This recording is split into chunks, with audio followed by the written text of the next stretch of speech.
Hi, everybody, and welcome to the one and only podcast on the net dedicated tonight, probably 100% when you got Pete Shelling on the show. You can't mess around.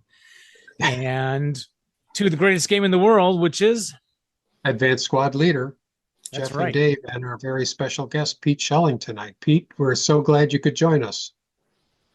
Glad to be here. A little confusing about the time.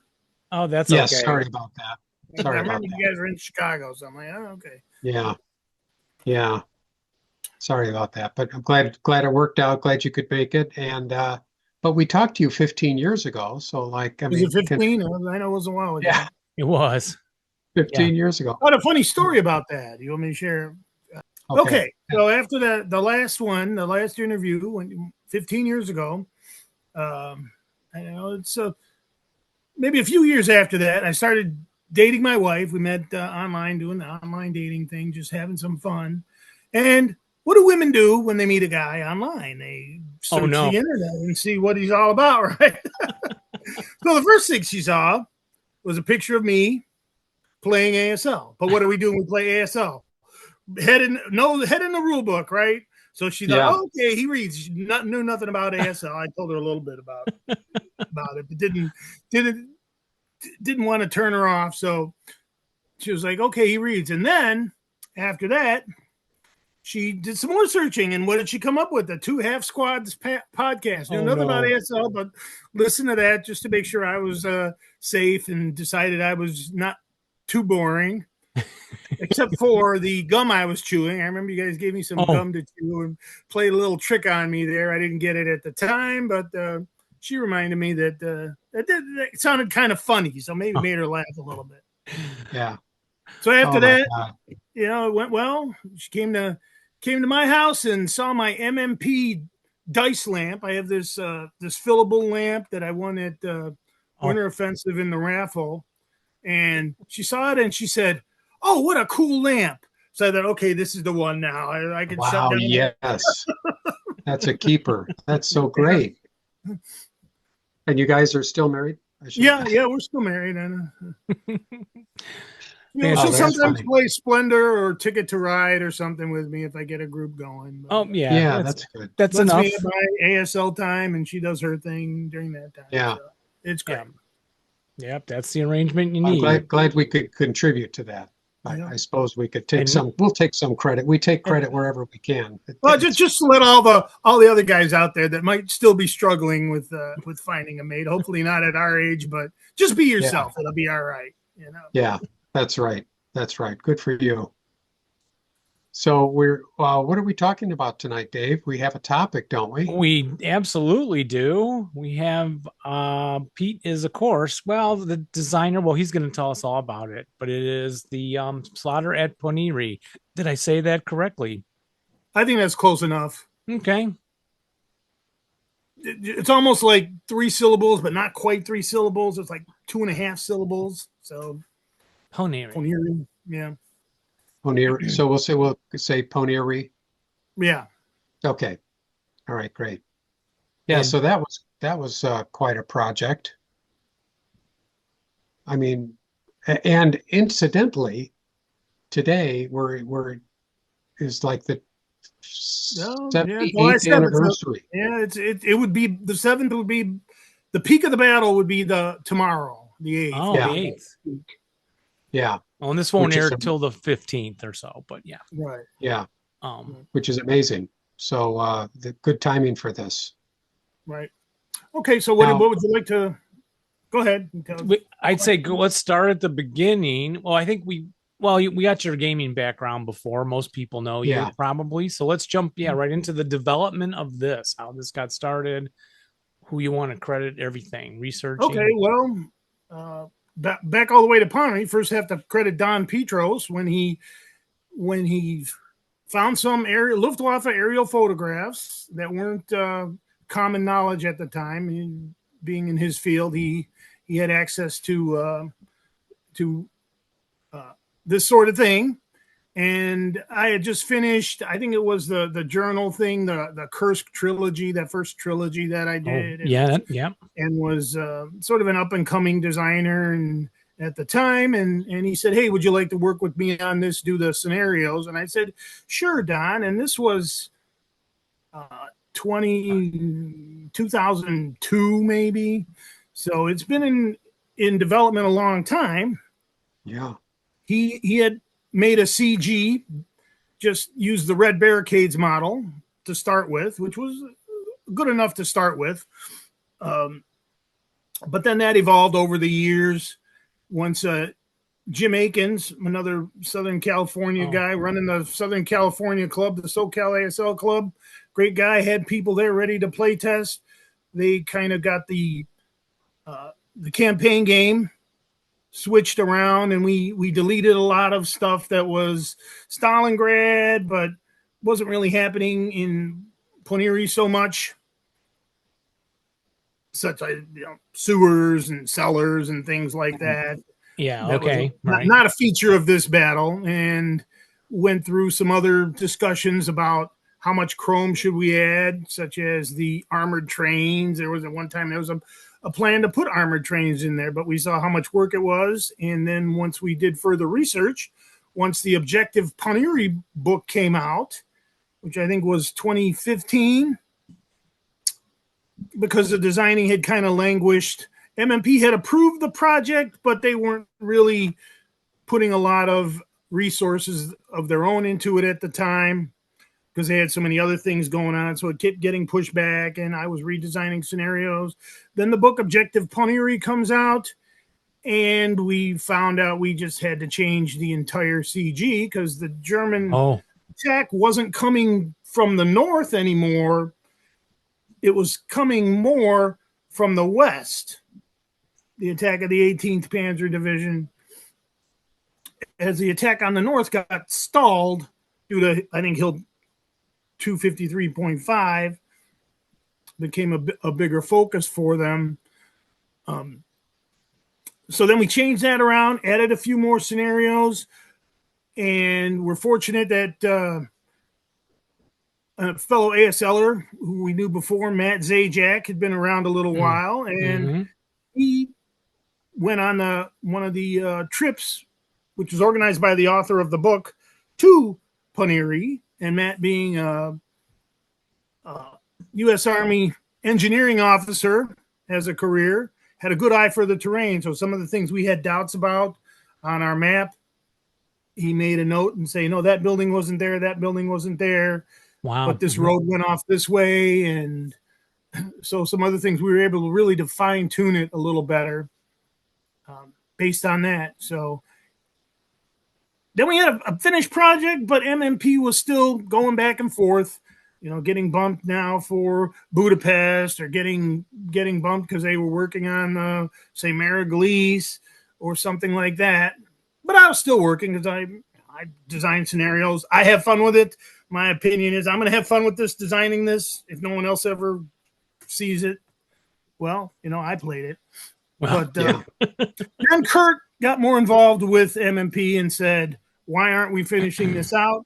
And he put a lot of energy in it. So I'm going to have to credit Kurt Schilling a lot on that, because he got a posse going of guys that play test on Vassal and put a lot of energy into jump starting it and reorganizing it. And then Perry and Chaz and Klaus finished out the rules. We did the play testing. And so far, after 4 or 5 months, I haven't heard a lot about errata. A few things that needed clarification, but so far there hasn't been any big fusses. So I'm thinking we didn't miss much with that. That's pretty impressive. So how did you do the Vassal playtesting? How did you have maps for that? The maps were done by that time? The maps have been around for a while. Yeah, the Vassal maps. I see. Yeah, the original maps, and then they added the new maps. I don't know. I'm not the Vassal. I'm not a Vassal. Yeah, we had talked to him before. Right. Yeah. Right. Okay. So it was finished. The maps were finished pretty early, right? Right. And then tweaked a little bit after Matt's visit. Yes, right. We did speak to Matt. Yeah, he got us all hyped up for this interview too. And I want to thank you personally for sharing your snacks with me at ASLOC when I was there the last time. So thank you again. I always overpack. No matter what I do, I overpack. Snacks, clothes. It's like, okay. It's quite the honor. Yeah. Pete shared his snacks with me. Wow. And so when MMP, you say MMP approved the project, does that mean like they come in, they drop a check for $1 million on your desk and say, get going? That didn't happen. The $1 million didn't happen till after it was actually printed. They made the pre-order, knew they were going to make their money back on it. Yeah. Yeah, it's always a safe thing to have a pre-order thing. Just no doubt about that. That helps us get games. Great. But it was kind of we sort of had a contract way back in 2006, and things had evolved, and we had more people involved. So there was a lot of questions about, okay, how do we divide up this pie, and how do we pay the people? So the old way was just give them a little bit of money and 40 copies, and then I would give it out to the play testers and Matt and everybody else who designed scenarios. But this time, now that they have more people and they're bigger and they're running like a regular business, they just handled all that and just cashed out the people who needed some cash, and probably Don got paid more for the maps. I know map people get paid a lot. Yeah, that changes as it goes along there. So very cool. Right. Well, yeah, and then are there more people you want to credit? I think you got most of them covered there. Well, the MMP gang, Klaus, J.R. Tracy did some proofreading and some help with some of the rules. With the scenario designers, me, Matt, Chaz Smith, he was an early assist. And Bill Hayward, my primary playtest partner, is pretty much play tested all the scenarios. Mm-hmm. Jim Akins and his SoCal group for their work on the CG. Wouldn't have happened without them, certainly. Yeah. So how did you? Yeah, go ahead. Well, I was just curious about a project like this because, of course, Stalingrad's been done and Prokavoka. Yeah.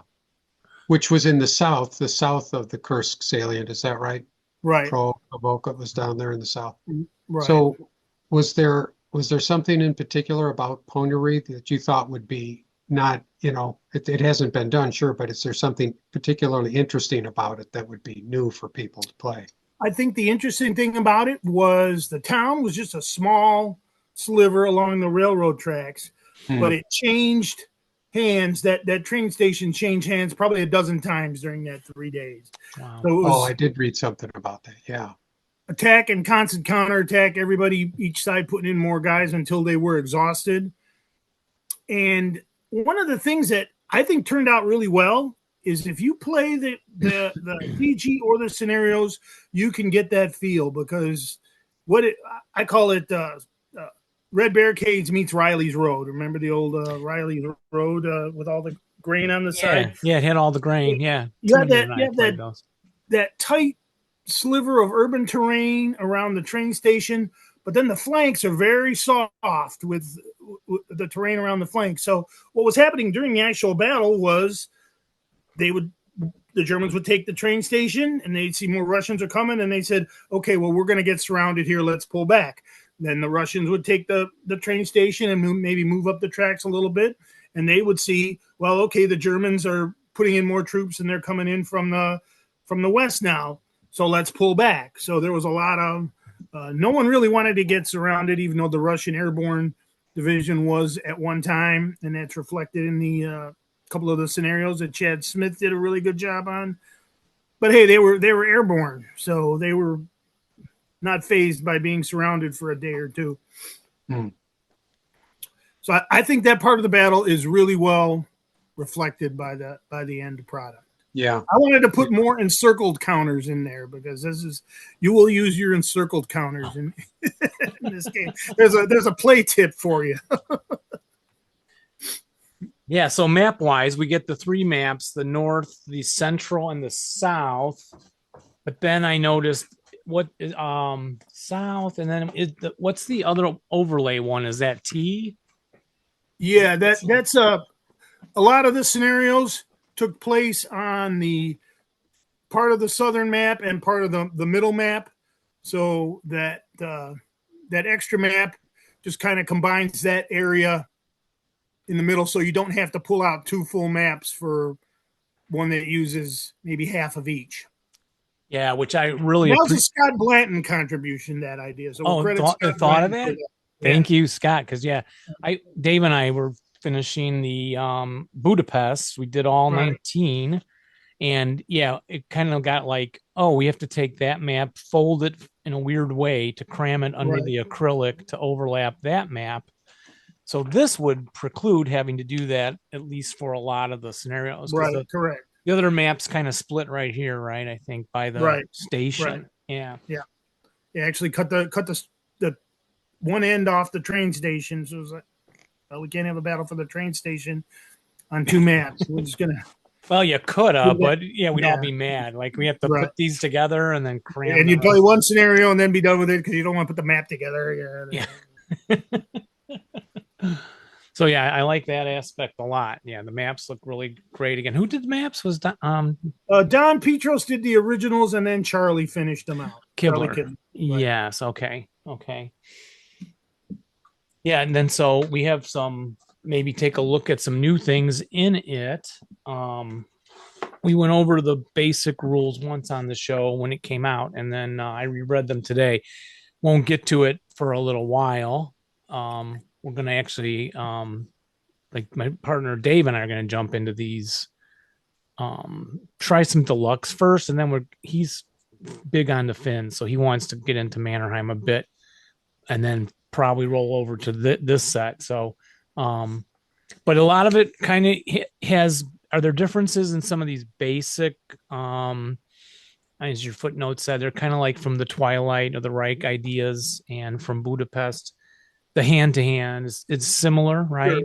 Sure, right. Yeah, a lot of that is standard historical ASL stuff. Yeah, but you mentioned earlier, like one change would be there, not the sewers, not to include the sewer rules. Right. Sewers and cellars. Cellars was the last thing we took out, and we had to ask: is anybody really using cellars in this? Because it was still left in from the red barricades. Yeah. And none of the places. No, you don't want to get stuck in a cellar here. You want to be able to move out and be flexible. So. Okay, because Dave and I did not go in cellars a lot playing Budapest, just as a gamer, Pete, because you're a much better gamer than I am with Squad Leader, and certainly better than Jeff. But that's everybody. I won't argue. And I'd say we're equally bad. But we didn't go in cellars. And then we'd end the game and go, well, I wonder if we used cellars better. Maybe we would have changed the outcome. But you're saying most ASLers today are not bothering. Is that what you're saying? What's that? You're saying a lot of players aren't bothering to go into the cellars. Correct. And I think that's sad, because when you design that, and a designer specifically, I would play test that to see, okay, how's this working when you go in cellars? And here's a tip, another play tip. If an SSR says something like Russians may use sewer movement, you're going to want to try sewer movement. And I see that reflected in some of the after action reports I read. For example, the deluxe winter offensive pack that I did, that hardened veterans, the Russians have to counterattack through the sewers in that one to really have a good chance. Okay, because that's coming up. So I hope my friend doesn't listen to this. Yeah. So then he won't know. I'll use that against him. Well, it's in the deluxe game, right? Yeah. Right. Yeah, that's what we want to start playing. So I'm sorry. So you think cellars are difficult to get out of, maybe unless you don't have a connecting trench. Right. Okay. Yeah. No offense to cellars, because I love looking at this little window in my basement and imagining, shooting out of that and be like half firepower. You can only get so many people, and that all seems really cool. And guys will be coming down the door over here to try to get into close combat, or something like that. So works in Stalingrad because you're in a stay there and die position in like red barricades or Valor of the Guards. But here, when you want to move a little bit, and given the terrain, there was flat farmland, so you weren't going to have a lot of that anyway. So we decided to. Yeah, and in Budapest, and then in Budapest, some of the scenarios were we wanted to be more flexible. I think that's why we avoided it, and maybe should have tried cellars in like the standalone buildings, but usually we were going up to the sec first, higher. Well, for my research, the Hungarians especially used sewers and cellars and tunnels and everything to good use. Yeah, good to play them again, but we're not going to because it's time to go on. Right. Well, there's so much out there. I mean, we never get to this if we do that. Yeah. So how about then the booby trap seems pretty simple. How about the flame mines? I didn't try to look up a picture of one. Well, they were one-shot deals. The Russians had them spread out. Since they were one-shot deals, they were really done by the end of the first day. So that's not. It's reflected in the game because it's cool chrome and it's fairly easy to do, but they weren't super effective, and I don't think they're really that effective here, except maybe against vehicles. But they're in there for fun. Yeah, it looks super cool. Just get a nice. Do you know what they were made of at all in the actual war? Or should I just look that up? Forget what they were called. They were just a little can. They were just a little can of fuel set in the ground.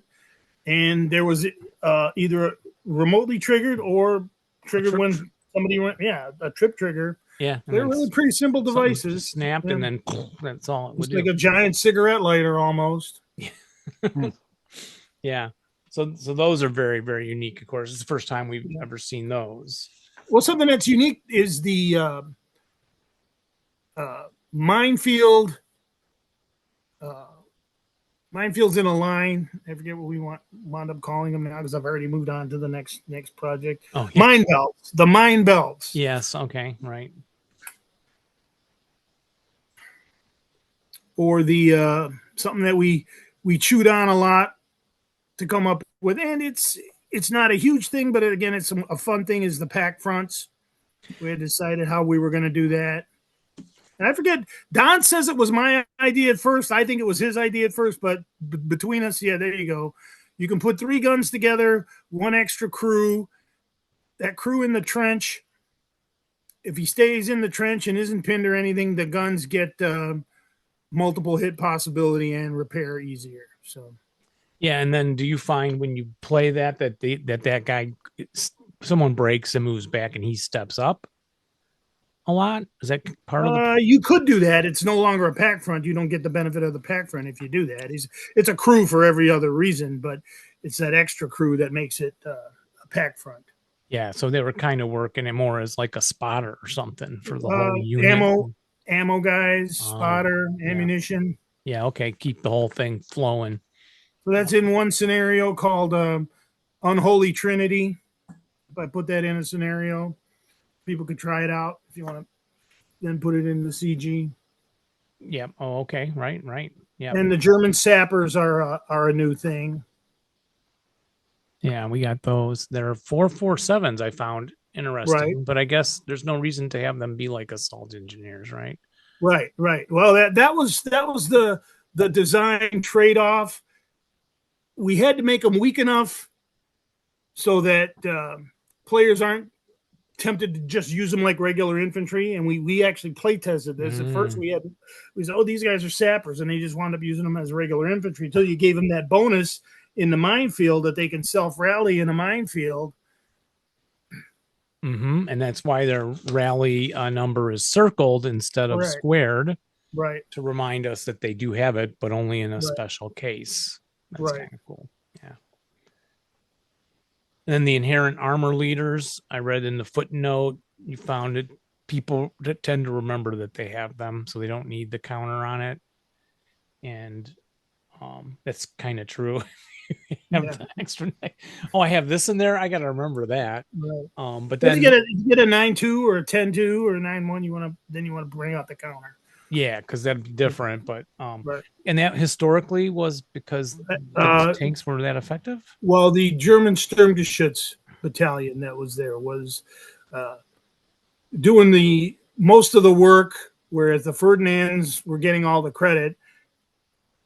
History remembers the Ferdinands, but doesn't remember the Sturmgeschütz crews, which were elite by that time. They were the backbone of the German armor in this battle. Okay, yeah. So that's a good reason for that rule. And then the now the Russian airborne, have we seen those before in I don't think so. I don't think so. Yeah, I don't think so either. No.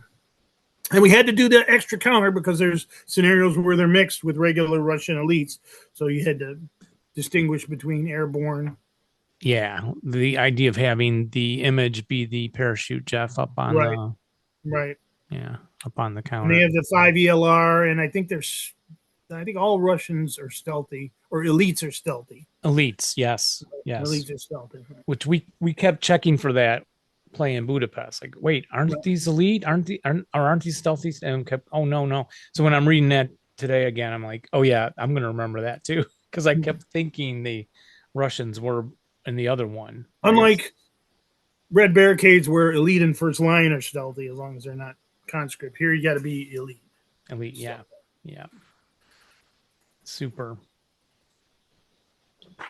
Then there's printed rubble. There's the train station. So I understand the train station, but it's a little bit tricky.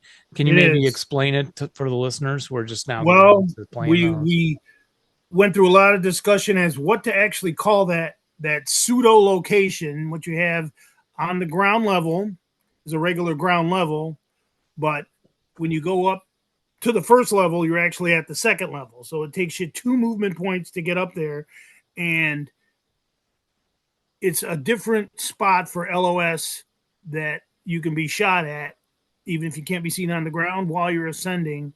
You can be shot in that sort of pseudo location on that second movement point to ascend that quasi location. Right, that's what they call it, quasi. Yeah. And I think it was similar to, was it the water towers or something that had something like that? Some other terrain. Oh, right. Like the ladders maybe going up the side in Stalingrad and stuff, where there's no level to stop at, but you have to go all the way up. Yeah. Right. Then the structure of the thing. So, I mean, the picture looks like a bombed out building, right? Gutted, or bombed out, but then there is a roof section up there, though. Still, right? Yeah, but it's gutted for most of the battle. It's already been gutted, hit by bombs, hit by artillery. So, yeah, and then the so the example is very, very good, explaining how you can be on the different levels and how this berserk guy can charge in and have to go up the quasi level and still get shot there. You can't stop there. Same thing for like in the DC guy to throw that, how the supporting fire from outside the building. So that was very helpful to understand that. And I went Googling the pictures of the battle, and I don't know if this is this a Google thing, Jeff? I got 75% pictures of games I'm looking for historical. Oh, is that right? Yeah, I got miniature games of the train station people built and we're trying to play at Ponyri, and I got our game came up a lot, and I'm like, I don't want to see that. So is that because everyone in America is playing games, or is that just because they know Dave plays games and so they're feeding me those game pictures? I don't know. I don't know. Could be. I don't know, Dave. Maybe this is what you want to see. They think that's what you want to see. But when I Google battle of something, all I want to see is historical pictures. Right. Yeah. And it was real frustrating. So I changed it from like train station at Ponyri to Battle of Ponyri World War II. And then it went still to like 60% games. Put it on black and white. Can you still put it on black and white only? I should try that. Only black and white photos. Yeah, or I guess I got to go to the sources of the National Archives or the Russian sources. But what was the name of the book that you talked about, Pete, that came out about this? Objective Ponyri. And was that sort of a fairly new topic when that book came out? Yeah, that book it put a lot of other sources together, but the author really did a deep dive on German documents. Oh, okay. of the battle that no one had ever really done before. And were there pictures in there? There were some good maps. There were some pictures. There's not a lot of pictures of the train station, but you could see how tall it was. And Don's aerial maps, he's good at measuring shadows. You say, okay, this was taken at 1 p.m., so we can see the shadows and determining how tall the building was from there. And then Matt went and walked it and said, well, there was no second level. It had a tall ceiling, but it didn't have didn't have a first level. It had a second level. Yeah, like most train stations, they're all these giant roof is way up there, you know. Yeah. Even though train tracks don't go through them, they're all still massively trying to be, I guess, impressive buildings. Yeah, it might have something to do with acoustics. It absorbs the sound of the trains up into the higher ceiling or something like that. I don't know. Yeah. So then the other documents that you could talk about, or was it just hard to find? Well, we didn't have that to start with. There was David Glantz had done one, and this is really Don got started on the trenches and the minefields, because he had done a document on the trenches and minefields around Ponyri, and didn't have a lot on the battle. Then there was one on the 292nd Infantry Division that had gotten translated, and that's what I got a lot of the scenarios from. But we didn't really understand the whole thing with the Sturmgeschützes and the Ferdinands until Objective Ponyri, and another Leaping Horseman book that came out a little later was a book on the Sturmgeschütz Battalion 177, I think it was, that it listed all the named all the leaders and what they did and how many Russian tanks they killed, and in some cases how they died. And they were really rocking the teamwork, I think, that Stug battalion. So we wanted to highlight that. Yeah, I'm also just right now looking at trying to get a picture. I'll overlap a photo of the train station because I know it's out there, but I'm finding one from Call of Duty. Yeah. Oh, there we go. So I wonder how theirs compares. Yeah, I actually did a little looking up myself about the battle, and found a guy's wonderful website called Walking the Battlefields or something like that. It's a British fellow who goes out and walks all the battlefields where they are today. That also was lacking in pictures. Yeah. Yeah, it's so. There was a British magazine series. I used to be able to get a Barnes and Noble here. I don't know if they're still publishing or they're just not available to get it anymore. Called After the Battle, where they show you during the battle and then say, this is what it looks like now. I hadn't seen one on Ponyri for that, though. Yeah. Is shoot, lost my train of thought. Not unusual. Oh well. Is the train station still standing or anything? No, just totally. Yeah. Matt saw it. Yeah, Matt, okay. They rebuilt, obviously, partially or totally. Right. Yeah. You can get. I think there's plenty of pictures out there. Actually, there's more pictures out there on what it looks like now than what it looked like at the time. Yeah. Right. So, campaign games, Jeff. We played the one, I think, the short. Yeah, we don't usually play campaign games. Yeah. But how? What's the campaign game like? How long a period does it cover? Are there a bunch of different ones? No, there's only one in the product.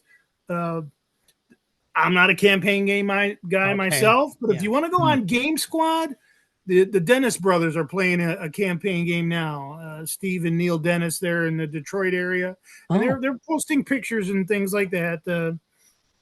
So they got right into it, and I think they were starting the second day now. So maybe they should come on the show too. Go ahead. That'd be interesting. Follow up to see. Anybody knows them, tell them to contact us. I know Steve, and sometimes Neil come to Oktoberfest pretty regularly. So, yeah, well, we have to get there more regularly. Yeah. This is our problem. But so then, campaign game. So pretty standard on that. New counter sheets. There's a lot of counter sheets. Is this partly because the new theory is to not make you buy all the basic games again? That's correct. That's the marketing plan from MMP leadership, which I think is good. You hear a lot of whining about it from the groggies that have everything. You know, why am I paying for all these? I have all these Germans. But think of somebody who maybe is starting to like ASL and just bought Beyond Valor, and that's all they have. And if they were to go into Budapest, how many different things do you need for that?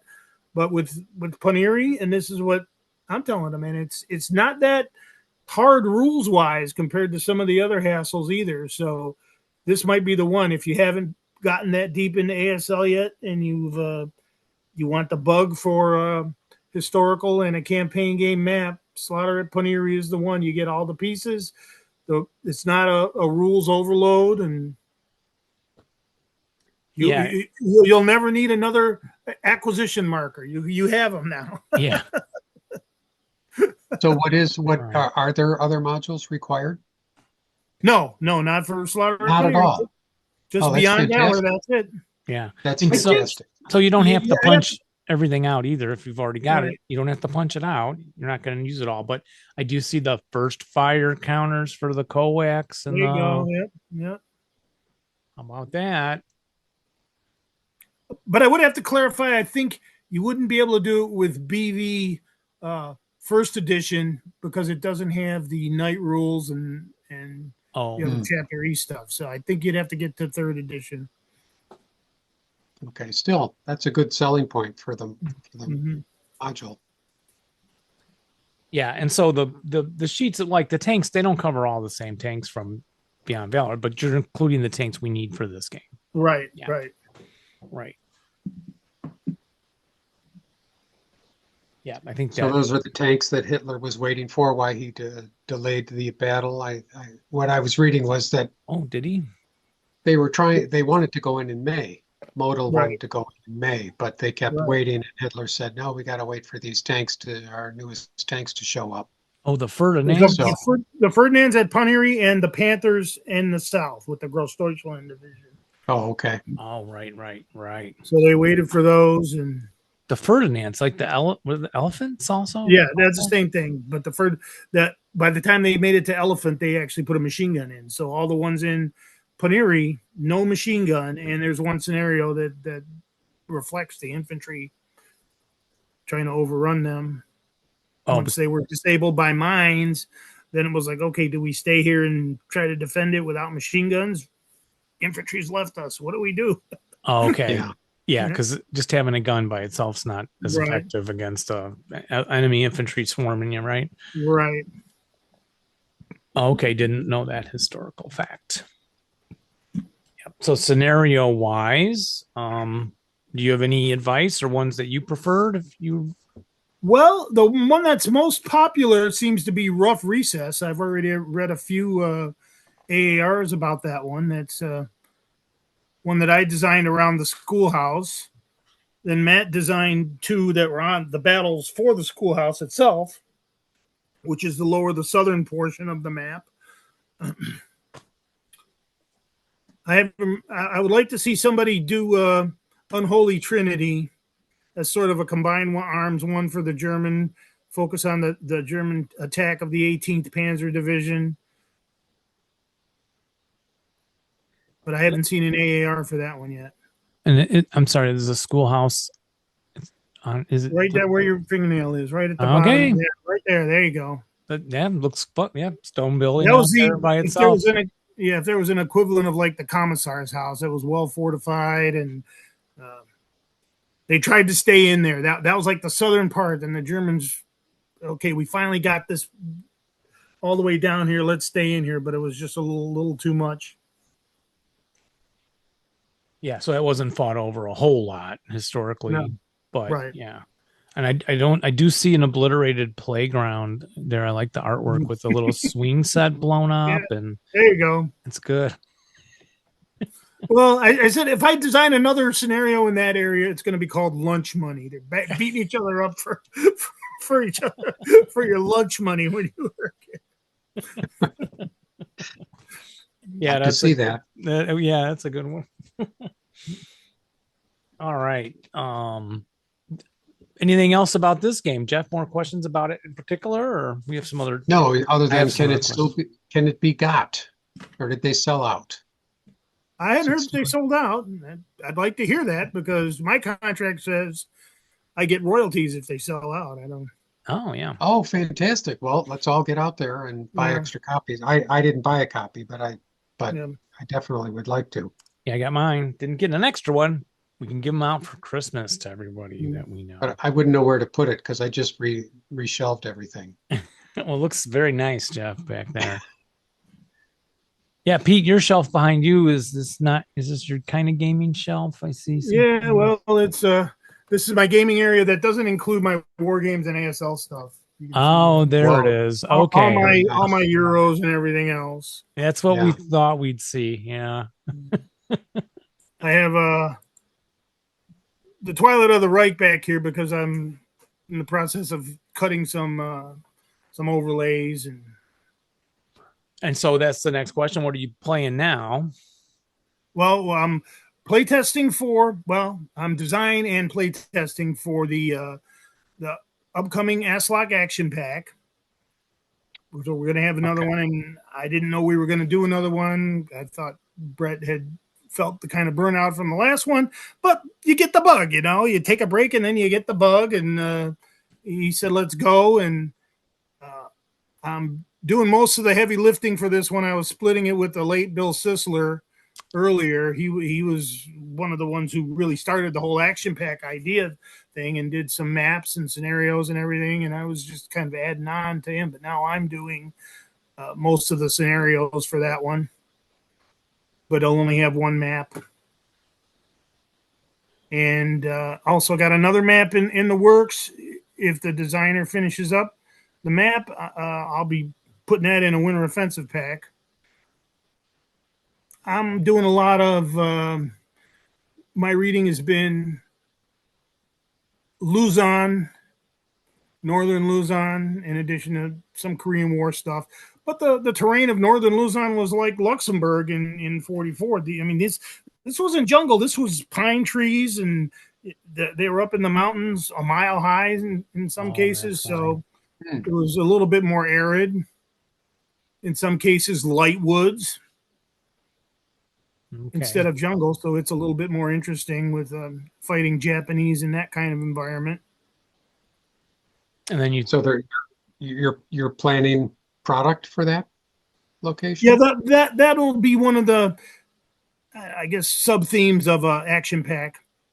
Oh, okay. I got you. A few scenarios of that in the action, smattered with some other stuff, whatever I feel like. I'm actually trying to step back a little bit and work on some other games because I'm also designing other Euro type games and maybe another war game or two. And I'm trying to devote my time or energy to that. But, ASL, you get sucked back in. Yeah, that's easy enough to have happen. Yeah. It sounds like a good. Somebody shows me a new map. I'm like, oh, I can do this, this, and this, and this, and this. Yeah. I've been waiting for a map like this. It's a good problem to have. Yeah, sure. Really. And then so I'll always be busy. The other games you're designing, then they're kind of more like a Euro game and stuff. How would you get those published? Can I ask? Well, one that I have, I was designed and play tested it while I was unemployed for a couple of years after post-COVID. I just got on this kick, and then I went to WBC and play tested it. And Scott Blanton and the MMP guys liked my game. It's called Can Do. We Build, We Fight, the game of the Seabees in World War II, which started as a worker placement game. I don't know if you're that familiar with Euro type games, but it evolved into a dice placement game and an engine builder. And it's quick. It plays in about an hour and plays up to 4 people. And they said, okay, we'll develop this game. But then Kurt said, we got to finish Ponyri. And then that kind of took my focus away from that kind of stuff. And another one that I've almost completed, I'm just finishing out the rule book to a game called Dynamic City. And it's about a city in America that around 1880 had more millionaires per capita than any other city in the world. You know what city that is? any of them in 1880. Yeah, well, it was Cleveland, Ohio, because that's where John D. Rockefeller Cleveland. started Standard Oil in Cleveland, and then that became a big finance and oil center until he moved to New York. But a lot came from that, from the politics and everything. So it's just a simple card game, set collecting card game that goes from about 1875-ish to 1920-ish, and all the things that were happening in Cleveland. So yeah, I'm hoping to get that published and at least have a local flavor for that. That sounds fun for sure. Yeah. Yeah, it does. Cleveland, you're right. Now you say that, because my wife's from Toledo area and her family's all Ohio, and somewhere in there I remember that there was homes of some rich people somewhere around. Yeah, the Millionaires Row is what it was called. Okay, that's maybe what I'm thinking. Yeah. Cleveland, great. Yeah. And then I think just in general ASL terms, do you have any, I don't know, tricks of the trade or things you learn to do? Is, let's assume like a third of our audience is kind of rookie players, and they were to ask you, what do you recommend we remember? And you're probably thinking, well, everybody knows this or that, but not everybody does. So is there any? Right. Well, read those SSRs. I tell you, if I, as a designer, put an SSR in there, for example, sewer movement, or you can use 4 to 5 buildings, unless I say otherwise, that means you can use a tunnel, and you should think about putting a tunnel somewhere. And so read those. And speaking for myself, I'll always leave a clue or two in the narrative, that little before and after. This is what they did in real life, and this is what I'm trying to reflect in the scenario. So, yeah. So if like a hero manned a machine gun up front, then something go ahead and do it. Right. Right. Oh, give it a try. I like that. Yeah, I like that. Yeah, we're trying to, we're trying to name the episodes of the podcast now with a little more provocative, clickbaity sort of text. So we want to be able to say something like, Pete drops a bomb, or Pete tells all, or Pete's greatest secret, or something like that. Shellings secrets finally revealed. And that finally revealed. And that was it right there, folks. So you just got your money's worth. Yeah. Well, anything else, gentlemen? Well, one thing, I'll tell you what I'm struggling with now. And if you get an audience and want to leave some comments, when I design scenarios, I tend to have some dynamic components in there. And I'm struggling now. I'm trying to design scenarios for some tournaments, such as Illuminating Rounds is using a couple of my scenarios, and the official world championship at WBC. But I get annoyed when they kind of want to sterilize my scenarios, like no mortars, because one mortar goes off on a rate tear, that can ruin a whole scenario, right? Or the mortar might do nothing. So how do you accommodate that as a designer? I say leave it in there. Don't leave too much in there. Make sure the other side has a couple of layers too, to kind of counter that. Yeah, to kind of mitigate that risk a little bit. But I like stuff like that. My design philosophy is it's got to be fun first. If it's a little unbalanced, but it's still fun, I'm okay with that. But if you're looking for tournament stuff, which is why many scenarios as I design, you often don't see them in tournaments as much, because they tend to have those dynamic elements in there that, it's like they're not fitting for a tournament, still fun to play. Right. If you're not, if you're interested in fun play and not necessarily winning. Right. If you can take sort of that perspective from it. Right. Because, I would hate to lose. I don't do well with mortars, as Dave knows, but he does very well with the mortars. I would have mortars taken out of all scenarios. Right. I break them like crazy. One of my peers, who I respect greatly, I'm not going to mention his name, but he says no leaders higher than a 9-2 because they can just break a scenario. Yeah, kind of. Yeah, they can be troublesome, but they can also go out with a sniper shot, and so then you're kind of back to now what? I have more stories about 10-3 leaders biting it and taking the whole stack with them than I. Yeah. Yep. So I like that stuff in scenarios. Some people, okay, just remember that if you're picking my scenario for a tournament, there's plenty of them in like the Asslock pick list, which some guys aren't there to necessarily win. They want to have fun, so they'll pick them. Mm. Yeah, right. That's great. Plus, I'm the official Asslock ASL scenario designer, so Brett's kind of got to put them in there, and he wants to sell Asslock action pack, so you can have my scenarios in there. But I mean, if you're playing for kidneys, as they say, take a second look if it says designer Pete Schelling. Make sure there's a. Wait, who says that's something you're willing to take a risk with? Who says? Did you say playing for kidneys? Yeah, that's I don't know who started with that term with that. Might have been Tom Rapetti, but I have never heard it. But yeah, I like that. But you're right. Then you better take it seriously. Right. Yeah. Okay. So put some comments in, people. We don't get a lot of comments anyway. There's a lot of listeners, but and it's kind of like, I don't know, even with you, I don't know about getting feedback. Mm-hmm. I would even say to Jeff a while back, like, it's shows are getting downloaded, right. People are probably hitting listen. Well, I remember when you guys were like the only one. Now there's, a dozen, 20 different ASL podcasts out there. That's the same with everything. Well, should we wrap it up then? Unless you all got something else. Then we would say thank you very much, Pete. It's certainly an honor. Okay. And come on anytime. Always willing to promote my product. Buy Slaughter at Ponyri so I can get absolutely, and I'll get some royalties. I don't know how much. They just said you get royalties. Absolutely. And everyone should do that because it also keeps you going. Right. And we'll know because you'll be driving a fancy car to Asslock. Yeah. Well, I just bought a new car. So.